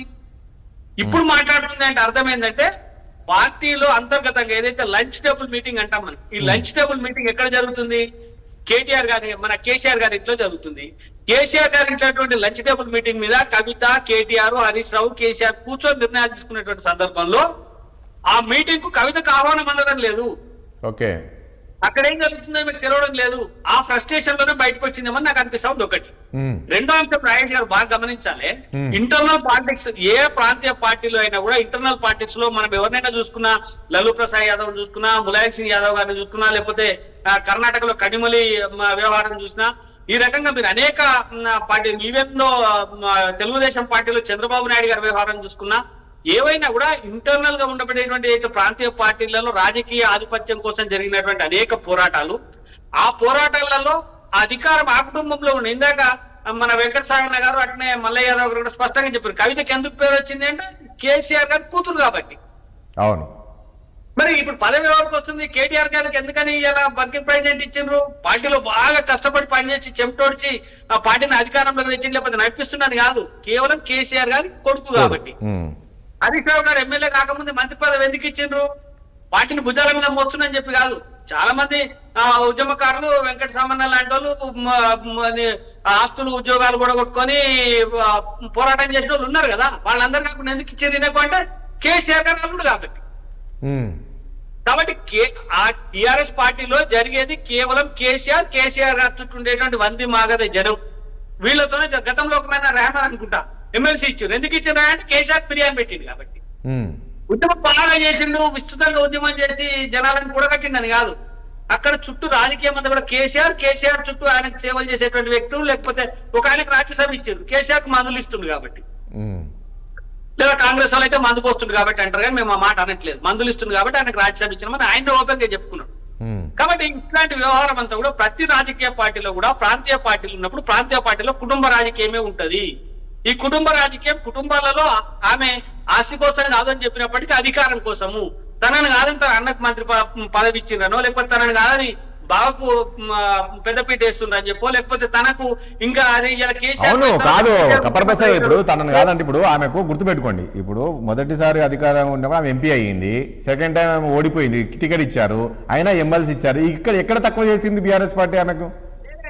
నేను అదే చెప్తా ఉన్నా, ఆమె భవిష్యత్తును దృష్టిలో పెట్టుకుంది. ఇలా కేసీఆర్ గారి తర్వాత ముఖ్యమంత్రి ఎవరైతారంటే కేటీఆర్ గారు అవుతారని చెప్పి చాలా మంది చెప్పిన మంత్రులే అన్నారు కాబోయే ముఖ్యమంత్రి కేటీఆర్ గారు అని చెప్పి. తర్వాత కేటీఆర్ తర్వాత స్థానం మళ్ళీ హరీష్ కో లేకపోతే ఇంకా ఆ కుటుంబంలో ఉండే ఇంకో వ్యక్తి ఆ స్థానాన్ని ఆక్రమించి కూర్చొని ఉన్నాడు. అంటే ఈమె చూస్తే ఓ 25 ఏళ్లకో 30 ఏళ్ల దాకా కూడా ఆ సీఎం కుర్చీ దాకా పోయేటువంటి అవకాశాలు టీఆర్ఎస్ పార్టీలో ఆమె కనబడతలేవు. పార్టీ అధికారంలో అధ్యక్ష పదవి అయ్యేటువంటి అవకాశాలు కూడా ఆమె కనబడతలేవు. సుదూర ప్రాంతంలో ఇవి లేవు కాబట్టి ఇంటర్నల్ గా హరీష్ అన్న పక్కకి తప్పించేస్తే, ఆయన అల్లుడు కాబట్టి ఆయన పక్కకి తప్పించేస్తే, కేటీఆర్ ను పక్కకు తప్పించేసి ఆ కుర్చీలో కూర్చోవచ్చు అనేటువంటి ఒక ఆలోచన ఆమెకు ఉండుండొచ్చు. ఇవన్నీ అంటే ప్రాంతీయ పార్టీలలో ఈ కుటుంబ పార్టీలలో ఇవన్నీ ఉండేటువంటి వ్యవహారాలే. గతంలో చాలా చూసినాం, అందులో ఇది ఒకటి. కాబట్టి ఈ కవిత చెప్పిన వాటిలన్నింటినీ మనం ఒకసారి పరిగణలోకి తీసుకోకపోయినా ఇప్పటికైనా నేను ప్రభుత్వాన్ని కోరేది ఏంటంటే కవిత అనేకమైనటువంటి అవినీతి ఆరోపణలు చేస్తా ఉన్నది. ఆమె ఇంటర్నల్ గా ఉండి టీఆర్ఎస్ చేసినటువంటి ప్రభుత్వం చేసినటువంటి అవినీతిని బయట పెడతా ఉన్నది. ఈ అవినీతి పైన అన్నింటి మీద కూడా కవిత ఇచ్చినటువంటి అంశాలని పరిగణలోకి తీసుకొని ప్రభుత్వం ఒక విచారణను చేయాల్సినటువంటి అవసరం ఉన్నది. మరి నిజంగానే ముఖ్యమంత్రి గారు కూడా చెప్పిండ్రు కదా, రాగానే ఆయన జైల్లో పెడతా, పెద్ద డబుల్ బెడ్రూమ్ ఇల్లు కట్టిస్తా, అక్కడనే ఉంస్తా అని చెప్పినాడు. మొన్నేమన్నాడు, ఆయనకు ఫామ్ హౌస్ జైలు అయిపోయింది, అందులో నుంచి వెళ్తలేడు కదా, ఇంకా జైలు ఎందుకు అని చెప్పి ముఖ్యమంత్రి గారు చెప్పింది. కనీసం మరి ముఖ్యమంత్రి గారి ఈ విషయంలోనే ఆలోచన చేసి ఈ కవిత చెప్పినటువంటి అవినీతి అక్రమాలకు సంబంధించినటువంటి అనేక అంశాలని పరిగణలోకి తీసుకొని ఒక విచారణ జరిపించాల్సినటువంటి అవసరం ఉన్నది. ఆ విచారణకు ప్రభుత్వం ముందుకు రావాలని చెప్పి నేను కోరుతాం. కాదు, ఒకటి ప్రసాద్ గారు ఒక పాయింట్ ఇక్కడ అంటే ఈ కవిత మాట్లాడుతూ పదే మాట్లాడింది బీఆర్ఎస్ తోటి, బీజేపీతో బీఆర్ఎస్ ములాఖాత్ అయింది, రేపు రాబో రోజుల్లో కూడా వీళ్ళు కలిసి వెళ్తారు అనేది ఇందులో వాస్తవం ఉందా మాట్లాడిన మాటల్లో? ఎందుకంటే గతంలో కాంగ్రెస్ నేతలు మాట్లాడింది కూడా ఈరోజు ఈమె మాట్లాడింది. ఒకటి బీఆర్ఎస్ తో బీజేపీ ములాఖాత్ అయింది అంటే మరి మేము కవిత లోపలేకపోదు కదా. అప్పుడు బాధ ఏంటంటే ఎక్కడైనా బీఆర్ఎస్ బీజేపీ ములాఖాత్ అయ్యేటువంటి అవకాశాలు లేవు. మేము స్పష్టంగా ఒంటరిగా జనాల్లోకి పోవడానికి భారతీయ జనతా పార్టీ సంసిద్ధంగా ఉంది. ఇలా మాకు 8 మంది ఎంపీలు ఉన్నారండి, 8 మంది ఎమ్మెల్యేలు ఉన్నారు. మాకు ప్రజలలో బలం ఉంది. మొన్న 1000 మంది సర్పంచులను గెలుచుకునేటువంటి శక్తి భారతీయ జనతా పార్టీకి వచ్చింది. ఇప్పుడు మాకు ఎందుకు బీఆర్ఎస్ తో పని? బీఆర్ఎస్ మునిగిపోతున్నటువంటి పడవ, దానికి ఆల్రెడీ కాంగ్రెస్ పార్టీ నాయకులు పెద్ద పొక్కలు కొట్టి వదిలిపెట్టేసిండ్రు. ఆ నావ మునిగిపోతుంది ఎప్పటికైనా, దానివల్ల ఉపయోగం లేదు. అందులో ఎక్కాలని మేము ఎందుకు అనుకుంటాం? మాకేం అవసరం? మేము ఈ రాబోయేటువంటి రోజుల్లో మేము అధికారాన్ని చేజిక్కించుకోవడం కోసం మా కార్యకర్తల బలంతో మా సొంత కాళ్ళపైన నిలబడేటువంటి ప్రయత్నం మేము చేస్తా ఉన్నాం. అందుకని కవిత లాంటి వ్యక్తులు ఏదో మాట్లాడినారు బీఆర్ఎస్ బీజేపీ ఒకటి అంటే కాంగ్రెస్ కూడా అట్నే అంటది బీఆర్ఎస్ బీజేపీ ఒకటి అని. బీఆర్ఎస్ వాళ్ళు ఏమంటారు, కాంగ్రెస్ బీజేపీ లోపాయకార ఒప్పందంతో బీఆర్ఎస్ నాశనం చేయాలని ప్రయత్నం చేస్తున్నారు అని చెప్పి బీఆర్ఎస్ వాళ్ళు విమర్శిస్తారు. కాబట్టి ఇక్కడ ఈ 2 పార్టీల మధ్యన ఎదుగుతున్నటువంటి పార్టీ ఏదైతే ఉందంటే అది భారతీయ జనతా పార్టీ మాత్రమే. భారతీయ జనతా పార్టీ అయితే క్రమక్రమంగా తగ్గుతున్నటువంటి పార్టీలు కాంగ్రెస్ బీఆర్ఎస్ పార్టీలు. భారతీయ జనతా పార్టీ భవిష్యత్తులో బీఆర్ఎస్ తో వెంకటసారి ఒక నిమిషం. మల్లయ్య గారు ఒక పాయింట్ ఇక్కడ నిన్న కవిత మాట్లాడిన తర్వాత కేసీఆర్ చాలా ఎమోషనల్గా ఫీల్ అయ్యారు. ఆయనకు దగ్గరగా ఉండే వ్యక్తులతోటి అనేది ఒకటి బాగా చర్చ జరుగుతుంది. ఏంటి నిజంగా రకం ఫీల్ అయ్యారు? ఎందుకంటే సభలో ఆమె మాట్లాడిన మాటలు నేరుగా కేసీఆర్నే టార్గెట్, నాకు తెలిసి మొన్నటి వరకు కేసీఆర్ ఎక్కడ టార్గెట్ చేయలేదు. అక్కడ ఉండే పక్క వాళ్ళ గురించి మాజీ మంత్రి గురించి మాట్లాడింది. కానీ నిన్న ఆమె నేరుగా ఆయన పాలన గురించే మాట్లాడింది. కాబట్టి ఫీల్ అయ్యిండు అనేది బాగా ఎమోషనల్గా ఫీల్ అయ్యారు కేసీఆర్ అనేది అంటున్నారు. నిజమేనా? నన్ను అడుగుతున్నా మల్లయాదవ్ గారు మాట్లాడు. ఇప్పుడు రకరకాల ఊహాగానాలే తప్ప వాస్తవం ఏందో ఎవరికి తెలియదు. వారు మామూలుగా వారిని ఎవరు కలిసింది లేదు, ధృవీకరించింది లేదు, వారు మాట్లాడింది లేదు. కానీ ఏ తండ్రికైనా తప్పకుండా ఆ బాధ అయితే ఉంటది. ఎందుకంటే పెంచి పెద్ద చేయటమే కాదు, రాజకీయంగా కూడా అనేక రకమైన అందలం ఎక్కించి పదవులు ఇచ్చి గుర్తింపునిచ్చిన తర్వాత ఆమె పొసగలేకనో ఇమడలేకనో బయటికి పోయి అబండాలేసి పార్టీ ఇమేజ్ ని దెబ్బతీయటమే కాకుండా ఈ రోజు పెద్ద ఆయన్ని కూడా డ్యామేజ్ చేసే పరిస్థితులలో మాట్లాడటం అనేది చాలా దురదృష్టకరం. ఒక రాజకీయ నాయకురాలుగా రెండో భాగం, కానీ మొదటిగా ఒక కూతురుగా తల్లికిచ్చే గౌరవమైన మాటలు కావాలి. ఆయన ఒక అపారమైన అనుభవం ఉన్న నాయకుడు, పుత్రవాత్సల్యం ఉంది, కూతురు అంటే బాగా అభిమానం, ఇంట్లో అందరికంటే ఎవరిని గౌరవిస్తాడు అభిమానిస్తాడు అని అంటే కవిత అనేది చాలా మందికి అనుకుంటుంటే ఇన్నము, మేము కూడా ఆ రకంగా దగ్గరగా చూసినాం. కానీ ఈ రోజు ఆమె రాజకీయ భవిష్యత్తు కోసమా లేకపోతే వేరే వాళ్ళకి ప్రభావితం అయ్యా ఏంటనేది తెలియదు. కానీ ఈ రకంగా ఒక పెద్ద ఆయన మీద అటువంటి అబండాలు వేయటం, నిన్న కౌన్సిల్లో మాట్లాడిన మాటల విధానం తీరు ఎవరైనా బాధిస్తుంది. వ్యక్తిగతంగా మరి కేసీఆర్ గారు ఎంత బాధపడ్డారు అనేది ఎవరు చూడలేదు, ఎవరితోని మరి అది కేవలం ఊహాగానం కావచ్చు. కానీ ఆ స్థానంలో ఎవరున్నా బాధ. కానీ మీరు అన్నట్లు ఇప్పుడు ఈరోజు కవిత ఈ రకంగా మాట్లాడినంటే ఖచ్చితంగా ఆయన మానసిక క్షోభకు గురయ్యే అవకాశం ఉంటది. ఆ స్థానంలో ఎవరున్నా, భగవంతుడున్నా తప్పకుండా బాధపడతాను. నేను ఇటువంటి కూతురున్నా కన్నది, నా మీద ఇటువంటి పదప్రయోగమా చేసేది, ఏంటండి పీకి కట్టలు కట్టిరా అని చెప్పి ఒక కూతురుగా మాట్లాడే మాటలు అవి? ఆ భాష సరైన భాషేనా? అది కౌన్సిల్లో మాట్లాడటం సబబా? ఆ పార్టీ పేరు మీదనే కదా ఈమెకు గుర్తింపు, వారి వల్లనే కదా ఈమెకు ఆదరణ. ఆమెను గుర్తించింది మామూలుగా కేసీఆర్ గారి కూతురుగానే గుర్తించారు కదా. అవును, ఎక్కడో పోయి లండన్ లా, ఎక్కడో పోయి అమెరికాలా బతుకమ్మని ఎత్తుకుంటే ఎవరు చూసారండి? కేసీఆర్ గారిని దృష్టిలో పెట్టుకొని వారి కూతురుగానే ఆదరించారు, అభిమానించారు, ఆహ్వానించారు. ఏముండే వీరికి వ్యక్తిగతంగా ఏముంటది? అదే కరెక్టే. ఒకటి అడుగుతా నేను, బాధ అనేది ఉంటది. మలాయ్ గారు మీరు అన్నట్లు ఒక కూతురు ఈ రకంగా మాట్లాడితే ఏ తండ్రికైనా బాధ ఉంటుంది. అలా అని చెప్పి తండ్రి పైన కూడా ఏ కూతురు కూడా ఈ రకంగా విమర్శలు చేయరు. అలాంటిది ఈరోజు కవిత ఈ రకంగా ఒక తండ్రి పైన, ఇప్పుడు ఆయన వల్లనే ఈరోజు కేసీఆర్ కూతురు అనే దాంతో ఈరోజు ఆమెకు ఆ పేరు వచ్చింది, రాష్ట్ర వ్యాప్తంగా కావచ్చు, దేశవ్యాప్తంగా కావచ్చు. ఎవరు కవిత అంటే కేసీఆర్ కూతురు అంటారు. అలాంటిది ఈరోజు ఒక తండ్రి పైనే ఈ స్థాయిలో విమర్శలు చేసి ఉంది అంటే, నేను మళ్ళీ చేసింది అంటే ఎంత క్షోభకు గురి అయ్యిండొచ్చు ఆమె. ఆమెను ఎవరిని ప్రభావితం చేస్తున్నారో ఆ అదృశ్య శక్తి ఏదో తెలియదు కదా. వారి మాట్లాడే స్థాయికి వచ్చి ప్రభావితం చేయడానికి చిన్న పిల్లలండి, నాకు అర్థం కాదు. ఒకటి అండి, మీరు చిన్నపిల్లలు చెప్తే ఏదో మాయ మాటలు చెప్తే వెళ్ళి మాట్లాడతారు. ఆమె ఒక సీనియర్ నాయకురాలు, ఎంపీ, ఆమెకు రాజకీయ అవగాహన ఉంది, అని జరిగింది. ఎట్లా అనుకుంటారు ప్రభావితం గురయ్యారని? మీరు ఎట్లా అనుకుంటారు? అంటే కొన్ని పరిస్థితులలో, కొన్ని సందర్భాలలో ఎటువంటి గట్టికుడైనా, ఎటువంటి కఠిన మనస్తత్వం ఉన్నా, ఎంత అనుభవం ఉన్నా, కొన్ని పరిస్థితులలో బలహీనమైన క్షణాలు అనేవి ఉంటాయి కదా. ఆ బలహీనమైన క్షణాలలో ఎవరి ఒత్తిళ్లకి గురవుతుందో, ఎవరి ఒత్తిళ్లకి ప్రభావితమై మాట్లాడుతుందో తెలియదు. ఇప్పుడు కవిత మాట్లాడిన కామెంట్స్ కి సరే మీరు అన్నట్లు కేసీఆర్ ఖచ్చితంగా క్షోభం ఉంటుంది, అది ఖచ్చితంగా బాధపడుతున్నారు. ఇది ఇట్లాగే రోజు కంటిన్యూ చేస్తే, ఇప్పుడు రేపు రాబోయే రోజుల్లో ఎన్నికలు ఉన్నాయి, మీరు ఖచ్చితంగా మళ్ళీ నెక్స్ట్ ఇప్పటికే కాంగ్రెస్ పార్టీ పైన ప్రజల వ్యతిరేకత వచ్చిన మీరు చెప్తున్నప్పుడు కూడా, ఒకవైపు ఇప్పుడు రాబోయే రోజుల్లో ఎన్నికలు రాబోతున్నాయి, ఎంపీ ఎలక్షన్, మన జెడ్పీటీసీ, ఎంపీటీసీ రాబోయే. ఇప్పుడు ఈమె ఈ రకంగా మాట్లాడుతూ ప్రజల్లోకి వెళితే పార్టీకి పెద్ద డ్యామేజ్ కాదా? ఇప్పుడు కేసీఆర్ గారి జీవితం తెరిచిన పుస్తకం. వారేమి రాజకీయాలకి ఇలా కొత్త కాదు. తెలంగాణ వాదిగా, ఉద్యమకారుడిగా, రాష్ట్రాన్ని పరిపాలించిన ఒక నాయకుడిగా వారి జీవితం ఏంది అనేది, మనస్తత్వం ఏంది అనేది యావత్ ప్రపంచానికి, ప్రజానికానికి తెలిసిందే. ఈ ఒకరోజు 2 రోజులు వింటారేమో హాట్ టాపిక్ గా, ఆ తర్వాత వీరు మాట్లాడేదానికి కూడా ఒక పరిగణలోకి తీసుకోరు, ప్రాధాన్యత ఉండదనే భావన మాకుంది.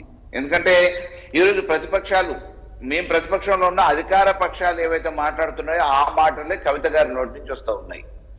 మేమేమంటున్నాం, అవినీతి జరిగితే వాటి మీద విచారణ చేపట్టండి. నిజంగా కవిత గారి దగ్గర ఏమైనా డాక్యుమెంటరీ ఎవిడెన్స్ ఉంటే ఈడీకో, సిఐడికో, సిబిఐకో సంబంధిత ఏజెన్సీలకు ఇచ్చేసి ఎంక్వైరీ చేయమని మనం అనవచ్చు, లేకపోతే కోర్టు పోయి ఎంక్వైరీ చేయమని మనం అనవచ్చు, బిల్ వేయొచ్చు, సుమోటోగా కేసులు తీసుకుంటారు. లేదంటే ఇదే ముఖ్యమంత్రి గారికి, ప్రధానమంత్రి గారికి కలిసి, ఇగో గత ప్రభుత్వంలో మేము కూడా ఉన్నాం, భాగస్వామ్యమే, కానీ మా ప్రభుత్వంలో ఇవి జరిగినాయి, ఈ లోపాలు, ఈ అవినీతి, ఈ అక్రమాలు జరిగినాయి అని చెప్పేసి మీరు డాక్యుమెంటరీ. గతంలో మనం చూసాం, శంకర్రావు గారు ఉత్తరం ఇస్తే సుమోటోగా తీసుకొని విచారణ చేపడితే జగన్ గారు కేసుల పాలయ్యిండు. కాబట్టి ఈ రోజు నిజంగా మీకు చిత్తశుద్ధి ఉంటే, ఈ దేశం మీద చిత్తశుద్ధి, రాష్ట్రం మీద, ప్రజల మీద చిత్తశుద్ధి ఉంటే, మీ నాయకత్వం మీద చిత్తశుద్ధి ఉంటే, డెఫినెట్ గా జరిగిన అవినీతి అక్రమాల మీద మీరు కోర్టుకో, ఈడీకో, సిబిఐకో, సిఐడిలకో, ఏజెన్సీలకు ఇవ్వండి, డాక్యుమెంటరీ ఎవిడెన్స్ ఇవ్వండి, ఈ అవినీతి మీద పోరాటం చేయండి. ఇప్పుడు జరుగుతున్న దాని మీద కూడా పోరాటం చేయండి. గతంలో అనంటే అప్పుడు కళ్ళు మూసుకొని మౌనం వహించి, పదవులు పొంది, అధికారం చెలాయించి, ఈ రోజు బయటకు వచ్చి ఈ రకంగా బహిర్గతంగా కావాలని అక్కస్తోని మాట్లాడటం అనేది మంచిది కాదు. ఆమె వ్యక్తిగత ప్రయోజనం కోసం మాట్లాడుతుంది తప్ప రేపటి భవిష్యత్తు కోసం ఆమె ఏమనుకుంటుందో తెలియదు. ఇట్లా షర్మిల గారు కూడా జగన్ మీద మాట్లాడారు, ఆఖరికి పోయి ఏం చేసిరు, మళ్ళీ కాంగ్రెస్ కు ఒక శాఖకి అధ్యక్షురాలు అయింది. ఓకే, అన్ని కుటుంబాలలో చూసినాం ఇవి. దేశ చరిత్రలో అన్ని రాజకీయ కుటుంబాలలో వాళ్ళ అన్నదమ్ముల నుంచో, కోడళ్ళ నుంచో, మేనకా గాంధీ, ఇట్లా ప్రతి కుటుంబంలో ఆ కుటుంబ సభ్యుల నుంచి ఇటువంటి ఎదురు దెబ్బలు అన్ని రాజకీయ పార్టీలు. కేసీఆర్ ముందే ఊహించింటాడంటవా?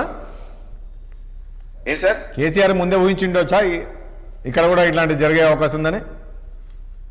అంటే ఊహించకపోవచ్చు. నేనైతే కేసీఆర్ కు సంబంధించినంత వరకు ఊహించకపోవచ్చు. ఎందుకంటే వారి పెంపకం అటువంటిది, వారి ఆప్యాయత అటువంటిది, వారి అభిమానం అటువంటిది. చాలా ఆప్యాయంగా పిలిచి దగ్గర కూర్చోబెట్టి మాట్లాడుకునే అంత చనువు ఉన్న ఆ కూతురు ఈ రకంగా ఈ రోజు మామూలుగా ఇటువంటి ప్రలోభాలకు గురైందా, ఇంకా ఏ శక్తికి లొంగిపోయిందో తెలియదు, కానీ ఇట్లా మాట్లాడుతుందని అయితే నాకు తెలిసి ఆయన కాదు. మీరు పదే ఒక పాయింట్ అంటున్నారు మలయాదవ్ గారు, ఇప్పుడు ఆమె వెనుక ప్రభావితం చేస్తున్నారు.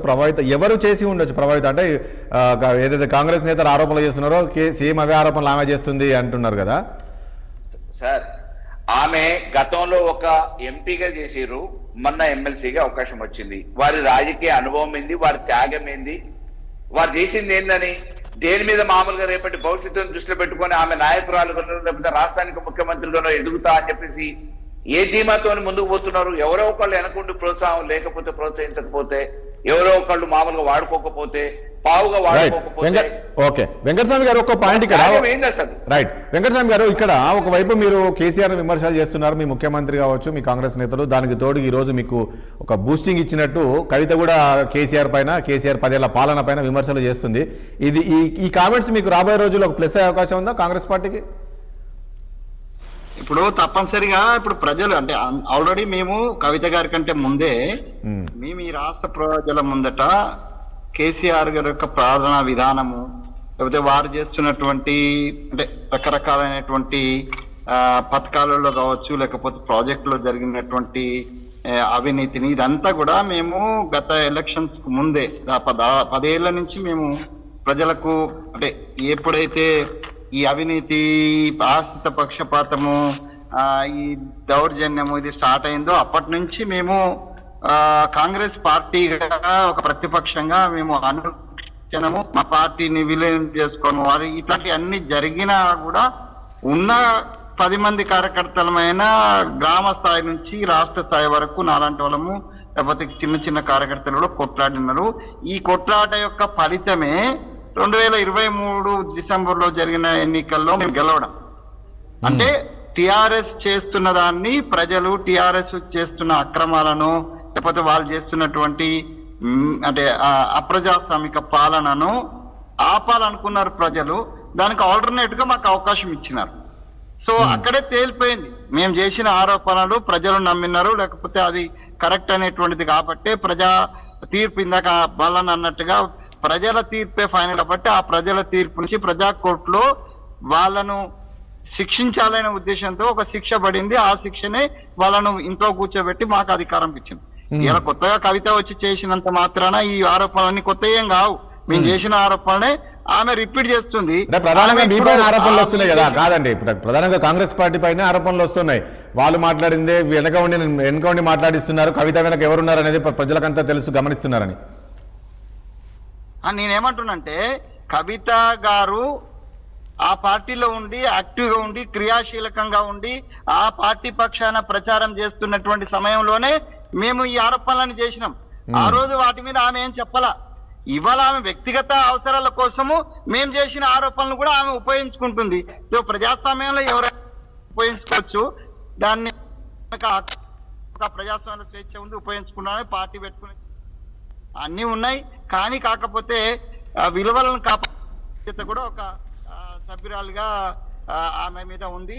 ఆమె ఆ విలువను కాపాడలేదు అనేటువంటిది నా అభిప్రాయము. ఆ ఆరోపణలన్నీ కూడా మేము చేసినాయే కాదని అంటలేము. ఇప్పుడు మల్లన్న కూడా ఏమంటున్నాడు, వాళ్ళు చేసిన ఆరోపణలు ఏమి చేస్తున్నారంటే మేమేదో ఆమెకు కాదు, అక్కడ ఉన్నటువంటి చరిత్రను ఆమె అడ్వాంటేజ్ తీసుకొని ఆమె ఒక ఆయుధంగా ఉపయోగించుకుంటుంది. కానీ దానికి ఎవరో నడపడము ప్యూర్లీ నేనేమంటున్నానంటే ప్యూర్లీ ఆమె ఇవాళ ఆమె పోరాటం అంతా వ్యక్తిగతము. ఆ వ్యక్తిగత ప్రాపకం కోసము, వ్యక్తిగతమైనటువంటి ఆమె భాగస్వామ్యం కోసము, వ్యక్తిగత ఆత్మగౌరవమే కాబట్టి తెలంగాణ ఆత్మగౌరవం కోసం ఆమె కొట్లాడలే. తెలంగాణ ఆత్మగౌరవంతో కొట్లాడినట్టేది ఉంటే ఈ రాష్ట్రం కోసం పోరాడినటువంటి జేఏసీ చైర్మన్ కోదండరామ్ గారి ఇంటి తలుపులు బద్దలు కొట్టిన రోజు, లేకపోతే ఖమ్మంలో ఉన్నటువంటి రైతులకు మిర్చి రైతుల వాళ్ళకు బేడీ వేసిన రోజు, మాలాంటి వాళ్ళు వ్యక్తుల మీద వ్యక్తిగత కక్షతోటి నాలాంటి వాళ్ళ మీద కూడా నా కొడుకును కూడా తీసుకపోయి జైల్లో పెట్టిన రోజు, ఆ రోజు ఎందుకు మాట్లాడలే ఈమె? అది చిన్న విషయం అండి. కానీ అనేక మంది ప్రజాస్వామ్యంలో ప్రజా పోరాటంలో ఉన్నటువంటి అనేక మందికి రాష్ట్రంలో కేసీఆర్ గారు కుటుంబం, కేసీఆర్ గారి పార్టీ అనేక అవమానాలను, అనేక నిర్బంధాలను పెట్టింది. Right. ఆయన మాట్లాడలేదు ఆమె అంటే Right. ఆమె అందులో భాగస్వామ్యము. Okay. ఆ రోజు ఎంజాయ్ చేసింది. Okay. ఆమె చాలా సంతోషంగా ఉంది ఆ రోజు. కానీ ఇవాళ ఏ కష్టం వచ్చిందో ఆమె చెప్పాలి. ఆ కష్టం ప్రజలు నమ్ముతారంటారా కవిత మాటల్ని? వెంకటస్వామి గారు, కవిత కామెంట్స్ ని ప్రజలు నమ్మే పరిస్థితి ఉందా? అంటే ఇప్పుడు నేనేమంటున్నా అంటే 2 అంశాలు ఇక్కడ. మేము ఆల్రెడీ చేసిన ఆరోపణలు ఆమె రిపీట్ చేస్తున్నది. సో వాటిని నమ్మిక అనేది చాలా తేటతెలం అయిపోయింది. ఇక కుటుంబం సంబంధించినటువంటి అంశాలకు వస్తే ఆమె దయాలు, భూతాలు, లేకపోతే తండ్రిని భూతము, తండ్రిని దయ్యము, ఇవన్నీ కూడా ఆమె వ్యక్తిగతం, ఆమె కుటుంబానికి సంబంధించింది. ప్రజలు ఏ మేరకు నమ్ముతారు, ఏ మేరకు ఆదరిస్తారు అనేటువంటిది ఇలా కేసీఆర్ లాంటి తండ్రులు అంటే ఇన్ జనరల్ భారతీయ సమాజంలో, తెలంగాణ సమాజంలో కొడుకుల కంటే బిడ్డలను ఎక్కువ లాడ్ చేస్తారండి. నాకో బిడ్డ ఉన్నది. అవును, ఎంత లాడ్ చేస్తారో మనకు తెలుసు. దాన్ని మారానిగా చూస్తాం, యువరానిగానే ఉంటది ఆ బిడ్డ. నా బిడ్డ అంటే నా బిడ్డ, నీ బిడ్డ అంటే మీ బిడ్డ. అట్లాంటి వాళ్ళు మీరు అన్నట్టుగా ఆమె ఎంత క్షోభపడ్డదో తెలియదు, లేకపోతే ఆయన ఎంత క్షోభపడ్డో తెలియదు. ఇది ప్యూర్లీ వాళ్ళ వ్యక్తిగతమైనటువంటి అంశము, వాళ్ళ కుటుంబ అంశము. దాంట్లో ఎక్కువ మనం ఇంటర్ఫియర్ కాకుండా ఆ కుటుంబం అలాగనే ఉండాలని. ఎందుకంటే ఇది భారతీయ సమాజం యొక్క సంస్కృతి. మంచిగానే అన్ని కుటుంబాలు మంచిగానే ఉండాలని అనుకుంటాం. ఇంటింటికి మట్టిపోయే ఉంటది, కానీ ప్రతి కుటుంబం మంచిగానే ఉండాలి, కుటుంబ తగాదాలు రావద్దు, వాళ్ళు కొట్టుకోవద్దు అనేటువంటిది ఒక సదుద్దేశం. నేనైతే ఆ సదుద్దేశంతో ఉన్నా. ఎందుకంటే ఆ ఫ్యామిలీ తోటి నాకు సంబంధాలు ఉన్నాయండి. ఆ ఫ్యామిలీ తోటి నా భార్య పక్షాన కూడా ఆ ఫ్యామిలీ చాలా దగ్గర. కేసీఆర్ గారి ఫ్యామిలీకి నా భార్య ఫ్యామిలీకి చాలా దగ్గర. వాళ్ళిద్దరు కూడా, మా అత్తగారును కేసీఆర్ గారి అక్క గారు ఇద్దరు క్లాస్మేట్స్ దుబాకలో. ఇవన్నీ ఉన్నాయి కాబట్టి నేను ఒక స్నేహితుడిగా ఆ కుటుంబము మంచిగా కలిసి ఉండాలని, కానీ కలిసి ఉండి రాష్ట్రాన్ని దోయాలని చెప్తలేను. ఇంతకుముందు దోషించి చాలు. కాకపోతే కాంగ్రెస్ ప్రభుత్వం డెఫినెట్ గా ఒకవేళ ఆమె మల్లన్న అన్నట్టుగా ఆమె on the base of the evidences ఆమె ఇస్తే డెఫినెట్ గా ఆమె ప్రభుత్వానికి సహకరించినట్టుగా అవుతుంది. ప్రభుత్వానికి సహకరించండి, అది కేంద్ర ప్రభుత్వం కావచ్చు, రాష్ట్ర ప్రభుత్వం కావచ్చు. ఆ అవినీతిని ఆమె కళ్ళారా చూసినట్టేది ఉంటే, దానికి వచ్చిన ఎవిడెన్సెస్ ఏజెన్సీస్ కి ఇచ్చినట్టేది ఉంటే డెఫినెట్ గా ప్రజలకు లాభం జరుగుతుంది. ఆ లాభం జరిగితే ఆమె అడుగులు పడాలని కోరుకుంటున్నాను. ఓకే, ఒకటి ప్రసాద్ గారు, చివరిగా ఒక సీనియర్ జర్నలిస్ట్ గా మీ అనాలిసిస్ చెప్పండి. ఇప్పుడు ఆమె నిన్న సమయం లేదు మనకు. ఆమె నిన్న మాట్లాడితే ఒక వ్యక్తిగా సభ నుంచి వెళ్తున్న ఒక శక్తిగా మళ్ళీ రాజకీయ పార్టీగా జాగృతిని తీసుకొస్తానని చెప్పింది ఆమె. అంటే నిజంగా పరిస్థితి ఉందా? ఆమె మళ్ళీ జాగృతిని ఒక రాజకీయ వేదికగా చేయబోతుందా? ఆ రకంగా ప్రజలు ఆమెను విశ్వసిస్తారా, దగ్గరకు తీస్తారా? నేను అనుకుంటుంది ఆమె రావాలనే అనుకుంటా ఉన్నా. ఆమె శక్తిగా ఎదిగితే ఎవరికి ఇబ్బంది ఏం లేదు, మంచిదే కదా. ఒక ఆడపిల్ల ఒక శక్తిగా ఎదిగి వస్తే ఎవరికి ఇబ్బంది ఉండదు. కేసీఆర్ మీద, టిఆర్ఎస్ మీద గత ప్రభుత్వం చేసినటువంటి ఆరోపణలన్నింటినీ కూడా ఆమె నిఘా విభాగాలకు లేకపోతే సంబంధిత విభాగాలకు ఫిర్యాదు చేసి వాటిపైన పోరాటం చేసి ఒక శక్తిగా ఎదిగితే ఎదగాలని భావిస్తుండొచ్చు, ఆమె భావిస్తుండొచ్చు, జరగాలని కూడా కోరుకుంటా ఉంటాం. కానీ వాస్తవ పరిస్థితుల్లో చూసినప్పుడు అందుకు భిన్నంగా కనబడతా ఉంటాయి. కవిత చేసినటువంటి ఆరోపణలు ఏవైతే ఉన్నాయో ఆరోపణలన్నీ కవిత కూడా ఇన్వాల్వ్ అయి ఉన్న సంఘటనలే. కవిత బయటికి ఉండి చేసినటువంటి సంఘటనలు ఏమి కావు. గతంలో కవిత ఉద్యమ సమయంలో కూడా కవిత మీద అనేక రకాలైనటువంటి ఆరోపణలు వచ్చినాయి. ఆమె నిధుల సేకరణల విషయంలో కానీ, ఆమె బతుకమ్మ కార్యక్రమం విషయంలో కానీ, ఆమె జాగృతి పెట్టినప్పుడు రకరకాల నిధుల సేకరణ విషయంలో టికెట్లు ఇప్పిస్తామనేటువంటి ఆరోపణలు రకరకాలుగా వచ్చినాయి. అవన్నీ నిజమా కాదా అంటే ఇంటర్నల్ గా వాళ్ళు ఇప్పుడు ఎవరైతే ఇచ్చిండ్రో వాళ్ళు బయటకు వచ్చి చెప్పలేదు, లేకపోతే కవిత చెప్పలేదు, లేకపోతే ఇప్పుడు కడుపుచించుకుంటే కాళ్ళ మీద పడుతుందని పాపం కేసీఆర్ గారు కూడా ఏం చెప్పలేదు. ఎందుకంటే కవిత చేసినటువంటి వ్యవహారం ఇది అని చెప్పి కేటీఆర్ గారు, హరీష్ రావు, కేసీఆర్ గారు కూడా చెప్పలేరు కదా. అది ఇంటర్నల్ వ్యవహారం కాబట్టి నేనేమంటున్నా అంటే కవిత ఎంత చేసినా, నిన్న అన్నది ఎందుకు భారత రాష్ట్ర సమితి పెట్టారు, మరి ఈమె కూడా పెట్టుకుంది కదా భారత జాగృతి అని చెప్పి వెంటనే పెట్టేసింది కదా. వెంటనే కౌంటర్ ఇచ్చారులే, మీరు కూడా ఎందుకు పెట్టారు? మాట్లాడినా మంచిగానే ఉంటది. ఏదైనా ఇబ్బంది వచ్చినప్పుడు, ఇలాంటి భేదాభిప్రాయాలు వచ్చినప్పుడు కూడా సంయమనం పాటిస్తే బాగుంటది. కానీ ఏది పడితే అది మాట్లాడి ఒక శక్తి లాగా వస్తా, మొన్న ముఖ్యమంత్రిని అవుతాను మేబీ ముఖ్యమంత్రి కావడానికి అవకాశాలు ఉండొచ్చు కావచ్చు, భవిష్యత్తులో ఎవరేమైతారో ఎవరికి చెప్పలేము, ఎవరు ఊహించలేం. కాబట్టి ఆమె ఆశ మంచిదే, ఆశ సాధించుకోవాలని, ఆశకు అనుగుణంగా ఆమె ప్రయత్నం చేయాలని చెప్పి నేను కోరుకుంటాను. రైట్, చూద్దాం ఏం జరుగుతుంది రాబోయే రోజుల్లో. థ్యాంక్ యూ అండి కపర ప్రసాద్ గారికి, అదేవిధంగా మల్ల యాదవ్ గారికి, కత్తి వెంకటస్వామి గారికి, చర్చలపాలన మీ అందరికీ ధన్యవాదాలండి. చూసాం కదా మొత్తానికి మండలిలో కవిత చేసిన ఆరోపణలపైన ఈరోజు తీవ్ర దుమారం లేపుతుంది. ముఖ్యంగా కేసీఆర్ను టార్గెట్ చేస్తే, ఒక తండ్రిగా ఆయనను టార్గెట్ చేస్తూ ఆమె మాట్లాడిన మాటలు ఒకవైపు బీఆర్ఎస్ పార్టీకి డ్యామేజ్ అయినప్పటికీ, ఒకవైపు తండ్రిగా కేసీఆర్ కూడా ఎంతో ఎమోషనల్గా ఫీల్ అవుతున్నట్లు కూడా తెలుస్తూ ఉంది. ఎందుకంటే ఈ రకంగా ఆమె కామెంట్ చేయడం, ఎందుకంటే 10 ఏళ్ళు అధికారం ఉన్నప్పుడు పదవులు అనుభవించి ఈరోజు బయటికి వచ్చి ఈ రకంగా ఆమె పార్టీ పైన కావచ్చు, పాలన పైన, గతంలో కేసీఆర్ పాలన పైన ఆరోపణలు చేయడం అనేది ఇది సరైనది కాదు అనేది ఈరోజు తప్పుపడుతున్నారు. మరి ఆమె వెనక ఎవరో అదృశ్య శక్తులు ఉండి మాట్లాడిస్తున్నాయని చెప్పేసి ఈరోజు బీఆర్ఎస్ పార్టీ చెప్తున్నారు. అది ఎంతవరకు కరెక్ట్ చూడాల్సి ఉంటుంది. ఇక రాబోయే రోజుల్లో ఆమె ఒక పార్టీ, రాజకీయ పార్టీగా జాగృతి రాబోతుంది అనేది చెప్తూ ఉన్నారు. ఒక శక్తిగా వస్తాను అనేది కూడా ఆమె మాటల్లో ఉంది. చూద్దాం ఇంకా ఏమేమి కామెంట్ చేయబోతుంది రాబోయే రోజుల్లో, ఇంకా చూస్తారు అనేది కూడా ఆమె చెప్తూ ఉంది. ఇంకా నేను చాలా ఉన్నాయి నా దగ్గర, ఈ 10 ఏళ్ళలో వీళ్ళు ఏం చేశారనేది అవన్నీ ఒక్కొక్క చిట్టా బయట పెడతా ఉంటుంది. చూద్దాం ఏం చిట్టా పెట్టబోతుంది, ఏం జరగబోతుంది అనేది కూడా చూడాల్సి ఉంటుంది. ప్రజలు ఎంతవరకు ఆమెను రిసీవ్ చేసుకుంటారనేది కూడా చూడాలి. ఇది వాళ్ళ చర్చ. రేపు అంశంతో మళ్ళీ కలుద్దాం. చూస్తున్నది 60 సామాన్యుడి ఆరోపణ.